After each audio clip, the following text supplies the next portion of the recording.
પહોંચશે। દેવભૂમિ દ્વારકા જિલ્લામાં આજે વિકાસની ગાથા ફરી એકવાર સાકાર બની જોવા મળી હતી।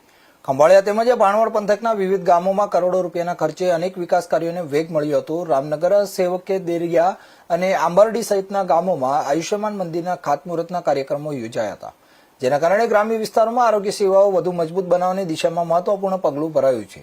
આયુષ્યમાન મંદિર બનાવવાથી ગામ લોકોને પ્રાથમિક આરોગ્ય સુવિધાઓ પોતાના ગામે જ સરળતાથી ઉપલબ્ધ બનશે। ખાસ કરીને વડીલો, મહિલાઓ અને બાળકોને નજીકમાં સારવારની સુવિધા મળશે, જેના કારણે ગ્રામ્ય આરોગ્ય વ્યવસ્થા વધુ સશક્ત બનશે। તેમજ રામનગર ગામે ગ્રામ પંચાયત હસ્તકની નળ સે જલ યોજના અંતર્ગત પાણી પુરવઠા યોજનાનું પણ લોકાર્પણ કરવામાં આવ્યું હતું।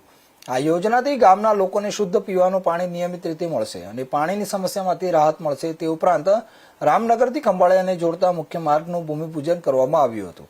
લાંબા સમયથી આ માર્ગની માંગ ઉઠતી હતી। માર્ગ બન્યા બાદ ગામડાઓ વચ્ચેનો સંપર્ક વધુ સરળ બનશે, તેમજ ખેડૂતોને ખેતી ઉપજ બજારમાં પહોંચાડવામાં મોટી સહુલિયત મળશે। આ કાર્યક્રમ દરમિયાન મોટી સંખ્યામાં ગ્રામજનો ઉપસ્થિત રહ્યા હતા અને વિકાસના કામોને લઈને ખુશી વ્યક્ત કરી હતી।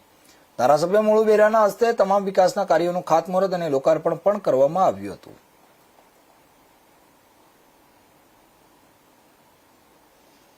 આજે દેવભૂમિ દ્વારકા જિલ્લાના ખંભાળિયા તાલુકો અને ભાણવડ તાલુકામાં અલગ અલગ વિકાસના કાર્યોનું લોકાર્પણ અને ખાતમુહૂર્તના કાર્યક્રમો રાખવામાં આવ્યા હતા।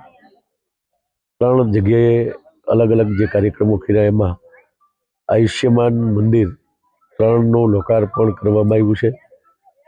વાસ્મો દ્વારા નલ સે જલ યોજના જે છે એમાં રામનગર ગામમાં જે વાસ્મો પ્રોજેક્ટ પૂર્ણ થતાં એનું લોકાર્પણ કરવામાં આવ્યું છે। ગ્રામ પંચાયત કચેરી અને રસ્તાના કામોનું લોકાર્પણ, 4 રસ્તાના કામનું લોકાર્પણ અને 1 રસ્તાનો રામનગરથી ખંભાળિયા ગામમાં જવાનો જે મુખ્ય રસ્તો છે એનો ભૂમિપૂજન પણ કરવામાં આવ્યું છે। તો આજે કરોડો રૂપિયાના વિકાસના કાર્યોનું આજે અહીંયા લોકાર્પણ થયું। આયુષ્યમાન મંદિરના કારણે ગ્રામ્ય વિસ્તારમાં જે આરોગ્યની સુવિધાઓ મળે, એની સાથે સાથે ધન્વંતરી રથ દ્વારકા જિલ્લામાં 2 અત્યારે કાર્યરત છે, જેમાં ખંભાળિયા એક કાર્યરત છે અને આજે 3જો રથ ભાણવડ ખાતે પણ આ ધન્વંતરી રથ છે। ખાસ કરીને જે શ્રમિકો છે અને બાંધકામ વ્યવસાય સાથે સંકળાયેલા છે એના માટે આ ધન્વંતરી રથ છે। એમાં એક મેડિકલ ઓફિસર લઈ અને અન્ય 4 જણનો સ્ટાફ સાથે અલગ અલગ જગ્યાએ જઈને આ ધન્વંતરી રથ છે એ પણ આરોગ્યના ટેસ્ટથી માંડીને બધું જ કરશે। એવા અનેક વિકાસના કાર્યોનું આજે લોકાર્પણ ખાતમુહૂર્તમાં અનેક લોકો છે જોડાયેલા। પાલનપુરના ડેરી